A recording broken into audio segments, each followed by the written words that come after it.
Union Broadcast Center. Thanks so much for joining us. Up next, we have Rob Wilson. He's the president of EmployCo USA and human resources expert. He's here to talk about a very important issue, especially considering some high-profile celebrity suicides in the last couple of months. He's here to talk to us about how to prevent employee suicide in the workplace. So thank you so much for joining us, Rob. Welcome to Go Local Live. Thanks, Rachel. Thanks for having me. So there's been a lot of, like I said, a lot of high-profile celebrity deaths recently between Kate Spade, Anthony Bourdain. It seems that the list almost grows every week. What would you say that the increase, do we see a spike in suicides as a result, or just more awareness? Well, it's been at a record high. The data is from 2016, and we have had suicide-wise, we've had over 44,000. Wow. But when you look at workplace suicides, 291, which is also a record. Wow. And so, what can employers do to help their employees, help support them, and help prevent workplace suicides? Right, and it's an issue in workplaces. In most places, people aren't trained with suicide warning signs. So depending if you have an HR department or not, you really want to talk to your employees. If you have newsletters, you can put something in about the warning signs. And you really need to be more aware in today's environment. You need to look at things like some signs. Is someone more withdrawn? Have they been talking about ending their life? If there have been financial issues? So I think we need to be more aware of personality changes and then react, offer to speak with someone one-on-one if you notice it. And if you do notice it, you should, aside from the one-on-one, if you have an HR department, speak to them because they might be able to intervene. They're more trained, and anything they talk about is confidential. Absolutely. And so has there, with the increase in suicides, as you said, has there also been an increase of workplace suicides as well? Right. So workplace suicides, the data from 2016 was 291 that actually suicides that happened at a workplace. So whether it's at a workplace or it's a suicide of a coworker not at the workplace, you still have the issue at your workplace of I should have known, I should have the anxiety of what could we have done differently, how could we have prevented it.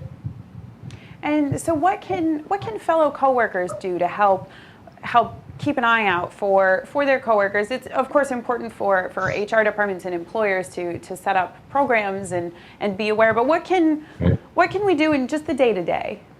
Right, and if a company has an employee assistance program, that's a great thing to utilize. But as a coworker, we just need to pay better attention to our coworkers. Look for signs that something's different. As a person, is there more drug or alcohol use? Are they moody? Are they saying unusual things that I want to end my life or my life is terrible? You have to pay more attention, and something that we might have 10 years ago blown off saying, he's just having a bad day. You don't want that bad day to be a really bad day. So really, see if you can step in and have a one-on-one chat or talk to the person or talk to someone in the HR side. And are there any industries that are more inclined than others to see a higher instance of workplace suicide or suicide in general? Yeah, it's one this year that kind of popped out as a higher statistic was New York taxi cab drivers. They've had six workplace suicides this year, combination of on-the-job stress, financial strains, but that one popped up as one that you wouldn't have suspected. So even not as a coworker, say if you're taking a taxi, is there something we can do, like just talk to people? What can we do as a lay person just to help the people around us? Right, talk to them. A lot of times they depending, are they suffering from depression? Is there some other mental disorder, or is it just they've been so overloaded? So I think paying more attention to your surroundings and your coworkers and not just coworkers, but your friends. When you feel something's off, that one-on-one conversation, talking them through, and how can you help make a difference to them and help them through their issue. That no matter what their issue is, they can get through it and help them find some help. There's suicide prevention lines, there's counseling lines if your company doesn't have any, or even if you're not working and you realize there are some issues, there's a lot of different assistance plans that you can turn to. And so there's individual employee programs in the National Suicide Prevention Hotline.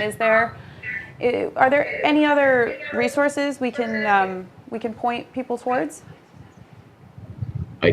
Your feed cut out a little bit, but I think you're looking at other sources other than suicide prevention lines. There's local most towns and cities have local counseling offices that you can direct to. Most hospitals have medical centers in your neighborhoods or towns or cities. So there's a pretty wide variety. Your worst case, take your smartphone out and Google suicide prevention. Absolutely, there's plenty of different opportunities that are available. And the way things are going, do you think it's going to get better anytime soon, or get worse? Well, you hope it's going to get better. Of course.